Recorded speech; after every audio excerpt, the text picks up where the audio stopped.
से सुनिएगा कुछ बातों को। देखिए, उपदेश जो शिष्य को देना चाहिए वो हम दीक्षा के बाद देंगे, पर उससे पहले जो सावधानियां हैं वो हम पहले ही बता देते हैं। सबसे पहली बात, अभी भी अगर किंचित भी चित्त में ये भावना है कि हमको महाराज जी अच्छे लगते हैं, बस इनकी बातें अच्छी लगती हैं, इनकी कथा अच्छी लगती है, हम इनसे इंप्रेस्ड हैं, बस इसलिए हमको दीक्षा लेनी है, तो आप गलत कर रहे हो। नहीं, दीक्षा तब लेनी है जब ये विश्वास चित्त में आ चुका है कि ये कह देंगे वो मेरे लिए पत्थर की लकीर है। ये अगर आज्ञा कर देंगे कि इस नियम का धारण करना है, तो उस नियम को धारण करने में मुझे दूसरी बार विचार नहीं करना पड़ेगा। महाराज जी के आज्ञानुसार किसी भी क्रिया को करने में हमको किंचित कोई दोबारा सोचने की इच्छा नहीं है। जब ये विश्वास प्रगाढ़ हो चुका हो, कथा सुनकर के, भाव सुनकर के, प्रसंग सुनकर के हम प्रिय लगे हों तो बिल्कुल मत लीजिए। ठाकुर जी प्रिय लगे हों तो ही दीक्षा ग्रहण कीजिएगा। मैं हमेशा कथा में इस बात को कहता हूं।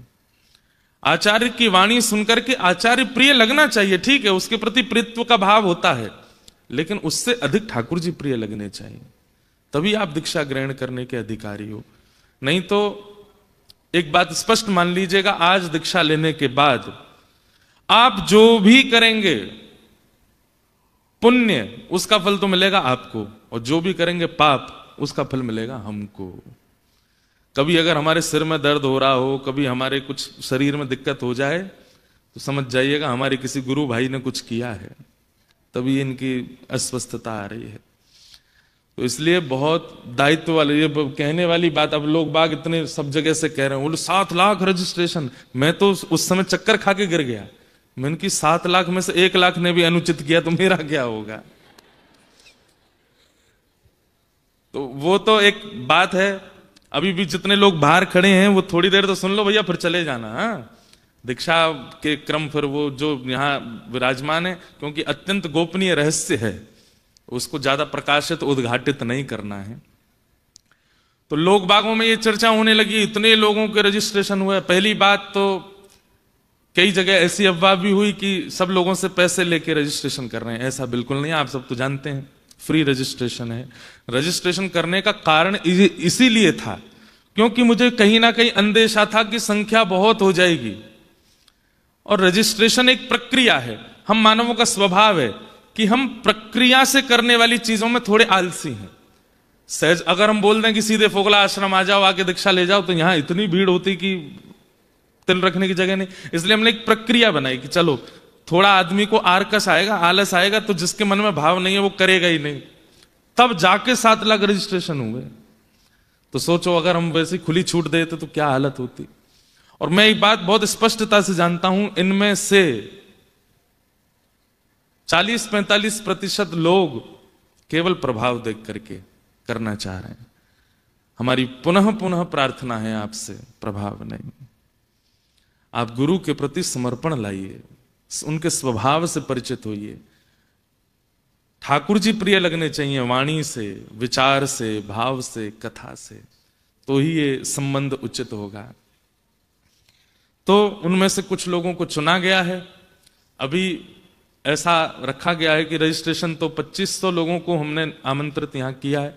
उसके बाद भी बहुत सारे बालक हैं, बहुत सारे युवा हैं, वो चाहते हैं, तो फिर सुबह सुबह यहां ऑफलाइन रजिस्ट्रेशन भी हो रहा है। संख्या भैया देखो, हमारे श्री वैष्णव संप्रदाय में ऐसा नहीं हम मंच से दीक्षा दे दें सबकी हो गई, नहीं। एक एक व्यक्ति को हमारे पास आना पड़ेगा, और एक एक व्यक्ति की प्रक्रियाएं होंगी। उन प्रक्रियाओं के बाद ही वो दीक्षा। अब हमको एक बहुत अच्छी बात लगी कि भाई अगर अपने शिष्य अथाह बनाने हैं तो सारे शॉर्टकट अपना लो। गुरु मंत्र माइक पे बोल देना, शंख चक्र सबको ऐसे ही 5-10 शंख चक्रों की मुद्रा बनवा दो, सबसे कह दो एक एक के जाके कंधे पे लगा दो। अगर बहुत संख्या में सबको दीक्षा देनी है तो फिर हम 5000 लोगों को भी दीक्षा 1 घंटे में दे सकते हैं। लेकिन एक बात बहुत जरूरी है कि हमको तो दीक्षा अब जीवन भर देनी है, आपकी तो एक ही बार होगी। तो आपकी वो जो एक बार होने वाली है उसमें शॉर्टकट नहीं है। उसमें ये शॉर्टकट नहीं चलेगा कि भाई माइक से बोल दिया, सबको शंख चक्र दे दिए और वहीं बैठ करके ले लो, हो गया काम, सब चलते बनो।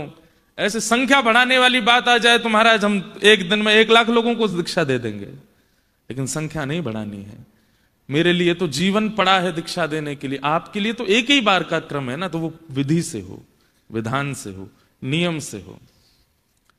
अब तक हम आपके महाराज जी थे, अब तक हम आपके जो भी थे, अब हमारा आपसे संबंध हो गया, हम आपके हो जाएंगे, आप हमारे हो जाओगे। तो आज के बाद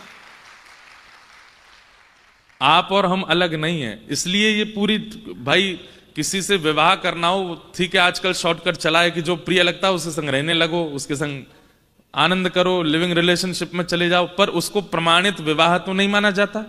प्रमाणित विवाह तो माता पिता की आज्ञा होगी, होम यज्ञ होगा, ब्राह्मणों के सन्मुख होगा, उसमें फेरे होंगे, देवताओं का आह्वान होगा, अग्नि सब संस्कार आदि सब होते हैं, पाणी ग्रहण संस्कार, तभी विवाह संपन्न माना, तभी वो पति पत्नी कहलाते हैं एक दूसरे के। ठीक वैसे ही इस संबंध में आप हमारे, अच्छा एक और बात, हम अपना शिष्य नहीं बना रहे हैं, हम अपने आचार्य परंपरा का शिष्य बना रहे हैं। हमारे मुख्य आचार्य कौन है? श्री रामानुजाचार्य जी महाराज, उनकी परंपरा में आपको दीक्षा दे रहे हैं। तो आपके मुख्य गुरु कौन है? रामानुजाचार्य जी। हम माध्यम बन रहे हैं, इसलिए रामानुजाचार्य जी प्रत्यक्ष रूप में नहीं है, इसलिए जिन्होंने हमें शंख चक्र प्रदान किए, तिलक प्रदान किया, वही हमारे लिए रामानुजाचार्य हैं, हम उनको प्रणाम कर रहे हैं। उस भाव से आप हमको देख सकते हैं। तो ये पूरा शिष्य परंपरा क्रम चलेगा। बंधुओं, कुछ विशेष जानकारी में लिख के लाया कि आप सबको पता होनी चाहिए। बाकी विशेष रामानुज परंपरा पर जो प्रवचन है, हमने आज तक अपने मंचों से सब परंपराओं की चर्चाएं की हैं, सबसे कम चर्चा अपनी परंपरा की है। अभी ये परंपरा की चर्चा केवल आप लोगों से होगी और किसी से नहीं होगी। अभी यहां पर हम केवल सूक्ष्म उपदेश दे रहे हैं, बाकी मूल परंपरा का आधार क्या है वो हम आपको गुप्त रूप से बताते रहा करेंगे। उसको जितना हो सके गोपनीय रखिएगा।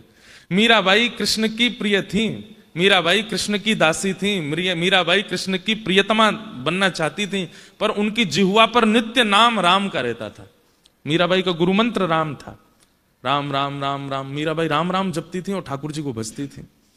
तो इसलिए ये गोपनीयता है। तो जो परंपरा के उपदेश होंगे वो बड़े अत्यंत गोपनीय हैं, वो आपको चित्त में धारण करके रखने हैं, सबसे शेयर नहीं करने हैं। दुनिया भर के अपने क्रमों की रील बनाइए, फोटो खींचिए, सब कीजिए, लेकिन इस गुरु परंपरा में आप कुछ मत कीजिएगा। इसको जितना हो सके गोपनीय रखिएगा, सबसे इसको शेयर मत कीजिएगा। हमारे हिंदू वैदिक परंपरा में, सनातन परंपरा में 4 परंपराएं हैं जिनसे दीक्षा लेने के लिए आज्ञा की गई है। कौन कौन सी?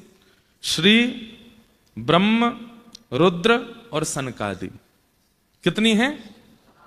श्री, ब्रह्म, रुद्र और सनकादि। ये 4 परंपरा हैं। इन्हीं 4 परंपराओं में ही दीक्षा होती है। हमारी जो परंपरा है उसका नाम है श्री परंपरा। आज के बाद जब आप दीक्षा ग्रहण कर लेंगे तो आप श्री वैष्णव कहलाएंगे। कौन कहलाएंगे? श्री वैष्णव। कभी कोई पूछे कि आप किस परंपरा से हैं, तो पहली बात तो आपका स्वरूप बता देना चाहिए कि आप किस परंपरा से। फिर भी सामने वाला नहीं जानता, पूछे कि आपकी परंपरा क्या है, तो उनको कहना हमारी श्री परंपरा है। और श्री को कई लोग नहीं जानते। दक्षिण भारत में श्री परंपरा से आप सब समझ जाते हैं कि ये श्री परंपरा के हैं, परंतु अगर उत्तर भारत में कोई श्री परंपरा, तो कहना है श्री रामानुज संप्रदाय। कौन सी संप्रदाय? श्री परंपरा में, हमारी परंपरा में आचार्य स्वरूप शेषावतार श्री शेषनाग भगवान ही रामानुजाचार्य जी के रूप में आए और उन्हीं की परंपरा से इस पूरी परंपरा का नाम रामानुज परंपरा हुआ, नहीं तो ये श्री परंपरा है। ठीक है। तो जो 4 संप्रदाय हैं, श्री, ब्रह्म, रुद्र और सनकादि, उनमें श्री संप्रदाय में विशेष रूप से 2 परंपराएं हैं। एक रामानुज परंपरा, एक रामानंद परंपरा। हमारे पूज्य श्री मलुक पीठ वाले महाराज जी, वो रामानंदी परंपरा है, ये रामानुजी परंपरा है। हमारे परम पूजनीय श्री अयोध्या धाम वाले पूज्य श्री राघवाचार्य जी महाराज, ये रामानुज परंपरा में है। हमारा वृंदावन का श्री रंग मंदिर, रंगनाथ मंदिर, ये हमारी परंपरा का। इसलिए आज के बाद आप लोगों का नियम रहेगा कि आप वृंदावन आइए, सब जगह जाइए, लेकिन यहां से निकलने से पूर्व आपको श्री रंग मंदिर जरूर जाना है। रंगनाथ भगवान का दर्शन करना है। वो आपके आचार्य हैं, वो आपकी परंपरा के इष्ट हैं। आज से आपके इष्ट रंगनाथ भगवान हैं, उनको प्रणाम करके जाना है। उसका विस्तार में और बताऊंगा कहां कहां हमारे इष्ट हैं। तो श्री परंपरा में रामानुज और रामानंद परंपरा विशेष रूप से है। दूसरी परंपरा है ब्रह्म परंपरा। ब्रह्म परंपरा में माध्व परंपरा है, जिनमें हमारे गौड़िया वैष्णवाचार्य होते हैं। तो माध्व परंपरा दक्षिण में है, उन्हीं की शाखा गौड़िया वैष्णव परंपरा हुई, जहां हरे कृष्ण महामंत्र की ज्यादा प्रधानता है। तो ये माध्व परंपरा है। श्री ब्रह्म, अब तीसरे आए रुद्र। रुद्र परंपरा में ही आगे चल करके विष्णु स्वामी परंपरा, और यही विष्णु स्वामी परंपरा ही श्री वल्लभ कुल, जहां के हमारे श्रीनाथ जी हैं, जहां हमारे वल्लभाचार्य जी महाराज, श्री गोसाई विठलनाथ जी महाराज, अष्ट सखा सूरदास, कुम्भनदास, रैदास, ये सब इन्हीं के शिष्य परंपरा में आए। तो वल्लभ कुल जो है ये रुद्र परंपरा के अंतर्गत है। और फिर हमारी चौथी परंपरा आती है सनकादि। सनकादि परंपरा में ही निम्बार्क संप्रदाय, और निम्बार्क संप्रदाय की ही शाखा आगे चल करके हमारे वृंदावन में हरिदासी, जो हरिदास परंपरा है, ये कहां से प्रारंभ हुई? ये निम्बार्क परंपरा से ही प्रारंभ हुई। तो ये चार परंपरा हैं, श्री, ब्रह्म, रुद्र और सनकादि। हमारी परंपरा कौन सी है? श्री। अब ये याद रहेगी चीज। दूसरी बात,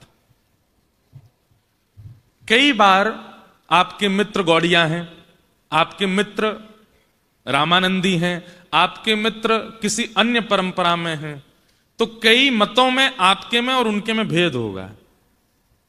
आपको चाहिए उनके मत का सम्मान कीजिए, लेकिन अपने मत का पालन कीजिए। कई बार ऐसा होता है कि आप दूसरे के मत को जब देखते हैं तो उसका मत प्रिय लगने लग जाता है, और उसकी प्रियता में आकर के आपको लगता है कि हमारे मत में तो ऐसा नहीं है, हम ये करके देख लें। नहीं, हमारी आप कथा सुनते हैं, हम हितरवंश महाप्रभु का चरित्र भी कहते हैं, स्वामी श्री हरदास जी का चरित्र भी कहते हैं, हम चैतन्य महाप्रभु के भाव भी सुनते हैं, हम शंकराचार्य जी के भाव भी सुनाते हैं, लेकिन पालन करने की जब बात आएगी तो अपनी परंपरा का पालन करेंगे, जो हमारी परंपरा में निर्देशित है। समझ में आई बात? अब मान लीजिए आपका कोई हरिदासी मित्र है जो हरिदास परंपरा में है। अब हरिदास परंपरा का वो जो मित्र है, हरिदास परंपरा में एकादशी नहीं होती। अब वो तो खा रहे हैं आपके सामने रोटी, चावल, दाल, सब्जी, और आप व्रत करके बैठे हो। और क्या बताएं, हमारी परंपरा में तो एकादशी करनी पड़ती है भैया, यार हम भी तुम्हारे जैसे होते, खूब चकाचक खाते। उसी समय आपके इस दुर्भाव का दोष हमको लगेगा कि हमने क्यों दीक्षा दी, जब आपको परंपरा के नियमों में रुझान नहीं था। तो ठीक है, तो कभी भी किसी परंपरा के मत वाले का, अच्छा एक तो हो गई ये बात। दूसरी क्या होती? अरे तुम एकादशी नहीं करते हैं, तुम्हारे यहां एकादशी नहीं होती? राम राम राम, ये कोई नियम नहीं। किसी की अवहेलना भी नहीं करनी है, और किसी की परंपरा पर रीझ करके अपनी परंपरा का त्याग भी नहीं करना है। ठीक है, अपना मानिए, सबको जानिए, यह भाव होना चाहिए। भाई जैसे ब्याह होने के बाद में अब पत्नी दूसरों के घरों की बात अगर अपने, उसके घर में तो ऐसा होता है, उसके तो कलेश ही बनेगा। आपके घर का जो नियम है आप उसका पालन करो। कई 2-3 माताओं को मैंने देखा, उबासी आ रही है, कथा में उबासी ले लेना, इस उपदेश में उबासी मत लीजिएगा। यहां बिल्कुल सावधानी से बैठिए। ये हम बार बार सावधान इसलिए कर रहे हैं, आपका कुछ नहीं होगा, हमारी लाज रखना भैया, हाथ जोड़ के आपसे प्रार्थना है, बहुत ध्यान से सुनिए। तो सब परंपराओं का भाव रखिए, लेकिन अपनी परंपरा का। अब देखो, जैसे हमारी परंपरा में एक नियम है, क्या? हमारे यहां तुलसी पहनते हैं, पर तुलसी जी का धारण कई स्थितियों में नहीं करते। जैसे आप शौच के लिए जाएंगे, उस समय आप तुलसी धारण नहीं कर सकते। आप अपवित्र अवस्था में तुलसी धारण नहीं कर। अब कई परंपराओं में नियम क्या है? बोले सोते समय, स्नान करते समय, हर समय तुलसी कंठ में होनी चाहिए, पता नहीं कब प्राण चले जाएं, इसलिए तुलसी का सदैव धारण होना चाहिए। अब उनकी परंपरा को प्रणाम है, पर हमारी परंपरा में नियम है, अगर आप शौच के लिए जा रहे हैं, अगर आप अपवित्र स्थान पर जा रहे हैं, तो उस समय हमारे लिए, क्योंकि श्री देवी, भूदेवी और श्री तुलसी देवी ये ठाकुर जी की हैं, हमारी परंपरा में कल्याण की प्रार्थना नहीं की जाती है कि हे तुलसी मैया आप मेरे कंठ पर रह के मेरा कल्याण करो। नहीं, हमारे यहां प्रार्थना है ही नहीं। हम ठाकुर जी से निवेदन नहीं कर सकते, जैसे राखो तैसे रहूं, आपको इच्छा हो तो मेरे पर कृपा करना, मैं आपको जबरदस्ती हठपूर्वक कंठ में पहन करके नहीं डोलूंगा। इसलिए हमारी परंपरा में कई लोग मुझे टोकते, आपकी कंठी नहीं है। हमारी परंपरा में कंठी पहनते हैं, पर उसके नियम हैं। इसलिए अब इस परंपरा को आपको फिर इसका सम्मान करना पड़ेगा कि भाई श्री वैष्णव परंपरा में अगर ये नियम आचार्यों ने बताया है तो आचार्यों की बात हमको माननी पड़ेगी। आप एकादशी नहीं करते, हमारे यहां तुलसी धारण हर स्थिति में नहीं करते। आप तुलसी पहनेंगे, लेकिन जब आप अपवित्र अवस्था या अपवित्र स्थान पर या किसी भी ऐसे भाव में हैं, उस समय आपको अनोसर करना पड़ेगा। अगर आप हमेशा तुलसी धारण करते हैं तो फिर आपको हमेशा शुद्धि का ध्यान रखना पड़ेगा पड़ेगा पड़ेगा। ठीक है, तो कंठी गले में धारण करके अगर रहते हैं तो फिर आपको बहुत पवित्रता का ध्यान रखना पड़ेगा, अनिवार्य है। तो ऐसे ऐसे हमारे भाव हैं। तो ये 4 परंपरा हैं। हमारी परंपरा श्री, उसी परंपरा को रामानुज संप्रदाय कहते हैं। हमारा जो सिद्धांत है वो है विशिष्टाद्वैत। क्या है? विशिष्टाद्वैत। अद्वैत, विशिष्टाद्वैत, ये सब अलग अलग सबके मत हैं। जैसे हमारे मत में ईश्वर मतलब परमात्मा, जीव और प्रकृति तीनों को माना गया है। लेकिन शंकर संप्रदाय में हमारे शंकराचार्य जी महाराज कहते हैं कि नहीं, ये प्रकृति आदि सब मिथ्या है, केवल एक है। सबको प्रणाम है, पर हमारे आचार्यों ने यह मत माना कि जीवात्मा है, परमात्मा है और प्रकृति है। तो इसी 3 भावों को मानने वाले को क्या कहते हैं? विशिष्टाद्वैत। क्या है? हाँ, तो विशिष्टाद्वैत। हम लोग विशिष्टाद्वैत हैं, हमारे यहां तीनों को माना जाता है। तो विशिष्टाद्वैत, ब्रह्म, जीव और प्रकृति। हमारे संप्रदाय का मूल ग्रंथ क्या है? श्री भाष्य। श्री रामानुजाचार्य जी महाराज ने श्री भाष्य की रचना की, श्री भाष्य किया। इसलिए हमारे संप्रदाय का जो मूल ग्रंथ है वो श्री भाष्य है। दक्षिण परंपरा में दाक्षिणात्य जब आप जाएंगे तो वहां पर विशेष रूप से वाल्मीकि रामायण को प्रधान माना जाता है। हमारे यहां वाल्मीकि रामायण की प्रधानता है। हमारे 108 दिव्य देश हैं जहां दर्शन करने जाना चाहिए, पर 108 अगर आप नहीं जा सकते हो तो ये कुछ प्रमुख स्थान हैं। साल में एक बार इन स्थानों का दर्शन अनिवार्य है, जाना पड़ेगा। सबसे पहला श्रीरंगम। ये श्रीरंगम कहां है? त्रिवेंद्रम, तिरुचि के पास में श्रीरंगम। वहां पर रंगनाथ भगवान शेष शैया पर पौड़े हुए हैं। आप वृंदावन उपासना कीजिए, वृंदावन की उपासना, ये हमारे हृदय का भाव है, पर अपने इष्ट को प्रणाम करने एक बार जाना पड़ेगा। जो गांव में रहने वाले लोग हैं, शहर में आ जाते हैं तो एक आध बार गांव तो जाते ही हैं अपनी परंपरा का निर्वहन करने के लिए। तो ठीक वैसे ही वृंदावन आते जाते रहिए। यहां तो पूरे साल ही आना जाना है, सब करना है, पर एक बार समय मिलने पर इन कुछ स्थानों के दर्शन जरूर करने हैं। पहला तिरुचि के पास में श्रीरंगम। दूसरा तिरुपति में विराजमान श्री वेंकटेश भगवान, तिरुपति बालाजी। तिरुपति बालाजी हमारे गुरु भाई हो जाएंगे आज के बाद में। हमारे ठाकुर जी से 4 संबंध रामानुजाचार्य जी के हैं, पिता, पुत्र, गुरु और शिष्य। ये रामानुजाचार्य जी के 4 संबंध ठाकुर जी से हैं। तो जब कभी भी आप तिरुपति जाइए, तिरुपति बालाजी का दर्शन कीजिए, तो आप उनको एक बार ये कह सकते हैं, गुरु भाई जय श्रीमन नारायण। हाँ, क्योंकि तिरुपति बालाजी ने शंख चक्र ग्रहण किया रामानुजाचार्य जी से। तो दूसरा स्थान हमारे संप्रदाय का प्रमुख कौन सा है? तिरुपति बालाजी, आंध्र प्रदेश में। तीसरा कांचीपुरम। कांचीपुरम में श्री वरदराज भगवान विराजमान है। हमारे व्यासपीठ पे जो सन्मुख बैठ करके कथा सुनते हैं, श्री वरदराज भगवान शंख चक्र गदा धारण करके और आशीष की मुद्रा में खड़े हैं वरदराज भगवान। कैमरा वाले भैया ने जूम कर दे, इतकू कर दे लाला। अच्छा, वो बारो कर रहा, यहां दिखाई दो। ये वरदराज भगवान है, दिख रहे हैं? रुको रुको, हम अभी दिखा, दिखे? सबको दिख रहे हैं? ये वरदराज भगवान है। अब देखो, कांचीपुरम जो है वहां पर वरदराज भगवान विराजमान है, उनके दर्शन होते हैं। लेकिन आपने 2-3 साल पहले एक खबर सुनी होगी कि एक भगवान 40 साल बाद जल से बाहर आए हैं और 40 साल बाद उनका दर्शन हुआ। केवल 40 दिनों के लिए या 20 दिनों के लिए केवल उनके दर्शन हुए। किलोमीटरों लंबी लाइन थी और वो फिर से जल में चले गए। अब 40 साल बाद दर्शन होगा उनका फिर से। ये कांचीपुरम के हमारे इष्ट ठाकुर जी हैं। तो अब हमको लोगों को दर्शन कम से कम 35 साल बाद होंगे उनके। तो अभी वहां वरदराज भगवान विराजमान है, लेकिन जलाशय में, सरोवर में विराजमान ठाकुर जी, वो 40 साल के अंदर ही उनका दर्शन होता है। कांचीपुरम में ये हमारे संप्रदाय का प्रमुख स्थान है। और अंतिम स्थान है मेलकोटा, वहां पे आप जा सकते हैं। अब ये मतलब ऐसा नहीं है कि प्रमुख हैं, पर ये सब आप जा सकते हैं, इसलिए बता। अभी अभी हम होकर के आए हैं, तिरुवनंतपुरम में है श्री पद्मनाभ भगवान, वो भी हमारे संप्रदाय के ठाकुर जी हैं। तो इस प्रकार से ये कुछ प्रमुख स्थान है, यहाँ आप लोगों को जाना चाहिए। साल में एक बार, 2 साल में एक बार, जब आपको अवसर लगे जरूर जाइए।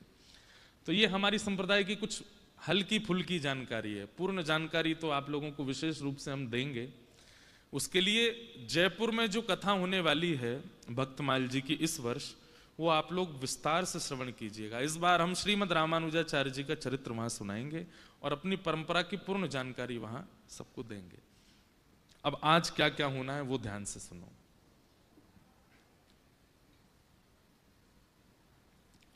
हमारे श्री वैष्णव संप्रदाय में 5 संस्कार होते हैं। कौन कौन से 5 संस्कार हैं? सबसे पहला तप्त, दूसरा पुंड्र, तीसरा नाम, चौथा मंत्र और 5वां याग। ये 5 संस्कार सबके होंगे, जितने विराजमान हैं, चाहे वो माताएं, बहनें हैं, भाई लोग हैं, सबके होंगे। बहुत ध्यान से सुनिएगा। सबसे पहला संस्कार होगा आपका तप्त संस्कार। तप्त संस्कार में क्या होगा? वरदराज भगवान के दोनों तरफ जो शंख चक्र विराजमान है, बाहर किए गए जो यज्ञ है, उस यज्ञ की अग्नि आएगी और उनमें ये थोड़े थोड़े तप करके, थोड़ा इनको उष्ण करके आपके दोनों भुजाओं पर इनको धारण कराया जाएगा। वैसे तो बहुत तप्त धारण करते हैं, लेकिन हम ज्यादा तप्त तो नहीं देंगे, पर इतने तप्त होते हैं कि इनका जो चिन्ह है, फिर वो चिन्ह यहाँ अंकित हो जाता है। शंख चक्र यहाँ विराजमान हो जाते हैं। कई जगह शीतल दीक्षा दी जाती है, जैसे हमारी निम्बार्क परंपरा में शीतल दीक्षा दी जाती है, दक्षिण में माधव परंपरा में तप्त दीक्षा दी जाती है। तो ऐसे सब परंपराएं हैं, पर हम लोग तप्त दीक्षा लेंगे। तो यहाँ पर बाहर यज्ञ की अग्नि आएंगी, उनमें थोड़े थोड़े तप्त होकर के फिर आपके दोनों भुजाओं पर, वैसे तो कंधे पर होता है, भाई लोगों को कंधे पर होगा और हमारी माताओं को, बहनों को यहाँ भुजा के ऊपर होगा। इसलिए हमने निवेदन किया था कि आप ऐसे वस्त्र पहनिएगा कि ये ऊपर करने में यहाँ पर अनुचित ना लगे। तो यहाँ पर धारण होगा, भाई लोगों को इधर धारण होगा। देखो हमारा शंख दिख रहा है सबको, यहाँ शंख विराजमान है। दिखा दे भैया लाला। अच्छा वो तुम यार उस पर ही इशारा कर दे तो वो दिखाए। वो ये शंख विराजमान है। दर्शन हो रहे हैं? ये देखो, यहां शंख हैं, इधर चक्र हैं। इनके लिए 2 बातें ध्यान रखिएगा। तप्त मुद्रा देने के बाद में आपके यहाँ चंदन लगा दिया जाएगा, ताकि थोड़ा जलन ना। इतने गरम देंगे ही नहीं हम, वो चिंता नहीं करना, बहुत हल्का सा देंगे। और वैसे गरम मिल जाए तो अच्छी बात है। ये मुद्राएं धारण जैसी होंगी। कल जब आप स्नान करेंगे तो अगर मुद्रा बन जाए तो फिर नारायण भगवान का थोड़ा नृत्य कर लेना, नाच लेना। देखो मुद्रा प्रकट हो गई। ठाकुर जी ने अपने शंख चक्र हमको प्रदान कर दिए। इन मुद्राओं का मतलब है साक्षात ठाकुर जी अब हमारे अंदर विराजमान है, शंख चक्र लेकर के बैठे।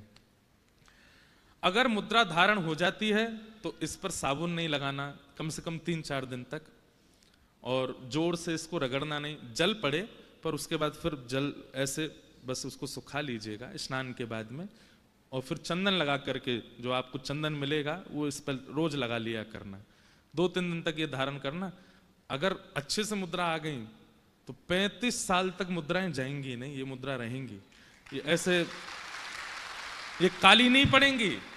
ये आपकी, जैसे कई बार होता है ना शरीर में आकृति बन जाती, ऐसी इनकी आकृति बन जाएगी। अच्छा, एक हम अभी गए थे, हमारे जो परंपरा है रामानुज परंपरा में 8 गद्दियां हैं। 8 गद्दियों में जो प्रमुख गद्दी है तोताद्री गद्दी, जिस गद्दी से हम आप सब लोग हैं, वहां के आचार्य ने एक बात बताई, अगर शिष्य अपने नियमों का पालन करता है तो ये मुद्राएं लंबे काल तक रहती हैं, जाती नहीं है। तो ये मुद्राओं का नित्य रहना इस बात का प्रमाण होगा कि आप नियम का पालन कर रहे हो, है ना। ये एक ही बार होंगी। तो पहले पंच संस्कारों में पहला संस्कार क्या है? तप्त। दूसरा संस्कार होगा पुंड्र, इसको कहते हैं ऊर्ध्व पुंड, जो हमने तिलक धारण किया है। सबको तिलक हम प्रदान करेंगे। एक बात आप सुन लीजिए, हमारे वृंदावन में एक नियम चल गया है कि बाहर रोडों पर लोग सबको तिलक लगा, आप उनसे दीक्षा ले रहे हो एक प्रकार से। वो तिलक धारण नहीं करना है। वो तिलक धारण क्यों कराते हैं? क्योंकि सूना माथा देखते हैं आपका, इसलिए स्वयं ही तिलक धारण करना। आज हम तिलक दे देंगे, उसके बाद आप लोगों को स्वयं तिलक पहनना है नित्य। भाई लोगों को ये पूर्ण तिलक होगा जिसमें बीच में श्री हैं, इधर भगवान के दोनों चरण हैं और नीचे आसन है। भाई लोगों को इतना होगा, हमारी बहनों को बीच में श्री और नीचे वी शेप में छोटा सा आसन होगा, उस पे ये तिलक धारण। तो नित्य आपको तिलक अवश्य धारण करना है। तो दूसरा संस्कार होगा पुंड्र। और तीसरा संस्कार क्या होगा? आपका हम नामकरण करेंगे। जो आज तक आपका नाम है, जो आपका नाम है आकर के यहां बताओगे हमारा ये नाम है। फिर या तो हम उसी नाम को थोड़ा मॉडिफाई कर देंगे अपनी परंपरा के अनुसार।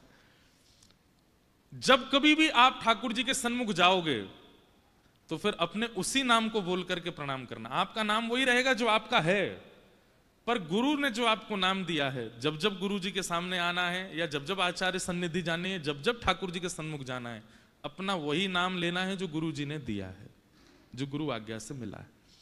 तो पंच संस्कारों में पहला संस्कार तप्त, दूसरा संस्कार पुंड्र, तीसरा संस्कार नाम और चौथा संस्कार होगा मंत्र।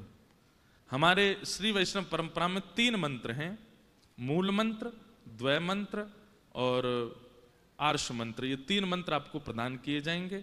उनकी कैसे, वो सब हम दीक्षा जब हो जाएगी उसकी व्याख्या उसके बाद करेंगे। लाइव वाइव सब बंद हो जाएगा, जो दीक्षा नहीं ले रहे हैं सब बाहर चले जाएंगे, जो यहाँ व्यवस्था में भी हैं वो भी नहीं रहेंगे, तब उसकी पूरी विधि बताएंगे। और अंतिम संस्कार होगा याग। वरदराज भगवान आपके शीश पर पधराए जाएंगे जब आप सामने दीक्षा हो जाएगी आपके। वैसे तो जो गुरु जी के सेवा के ठाकुर जी हैं उनको पधराया जाता है, पर हमारे गिरधर लाल जी उठे ही नहीं, सो ही रहे भी तांग दुपट्टा। पर हमारे लाल जी बड़ी जल्दी श्रमित हो जाते हैं, अब बार बार उठा के सबके सिर पर धराऊंगो तो तेरी ने मैं खावे पीवे आ रहा हूँ, ये सब मत करा। उनके प्रतिनिधि स्वरूप में वरदराज भगवान आए हैं। लेकिन कभी ऐसा लगेगा तो फिर गुरु पूर्णिमा पर यार कभी ऐसा कुछ बनाएंगे कि कभी कभी श्री गिरधर लाल जी को पधराया करेंगे शीश पर। और एक बात बताएं, जितने शिष्य परंपरा में आते जा रहे हैं आप सबको एक अधिकार प्राप्त होगा कि आप गिरधर लाल जी का जब जब उत्सव हो या जब जब आपके शहर में कथा हो आप आइएगा, आप उनका स्पर्श कर पाओगे। उनके उनके चरण स्पर्श का, केवल चरण स्पर्श का अधिकार प्राप्त होगा और हमारे चरण स्पर्श का भी। तो बाकी तो ये बात शास्त्रीय है कि गुरु के अलावा चरण स्पर्श नहीं करने चाहिए। माता पिता के करो, गुरु के करो, बाकी आचार्यों को दंडवत प्रणाम करो दूर से, पर स्पर्श करके प्रणाम का अधिकार तो केवल आचार्य को, गुरु को है। तो गुरु को भी आप प्रणाम कर, आप आकर के अपना नाम बोलेंगे जब भी आपके नगर, तो हम तुरंत अपने चरण आके लो भाई छू लो, तुम तो हमारे शिष्य हो। और दूसरा अधिकार, जब जब लाल जी की उत्सव होंगे हमसे आज्ञा लेकर के, अगर हम आज्ञा देंगे तो आप लाल जी के सेवा कर सकते हो, उनको स्पर्श कर सकते हो, तो ये अधिकार आपको प्राप्त हो जाएगा। तो ये पंच संस्कार हैं, कौन कौन से? तप्त, पुंड्र, नाम, मंत्र और याग। अब एक चीज है इसमें विशेष रूप से, किसी एक अपनी दुर्विचार या दुर्व्यवहार का जैसे ही ठाकुर जी आपके सिर पर पधराए जाएंगे आपको त्याग करना है।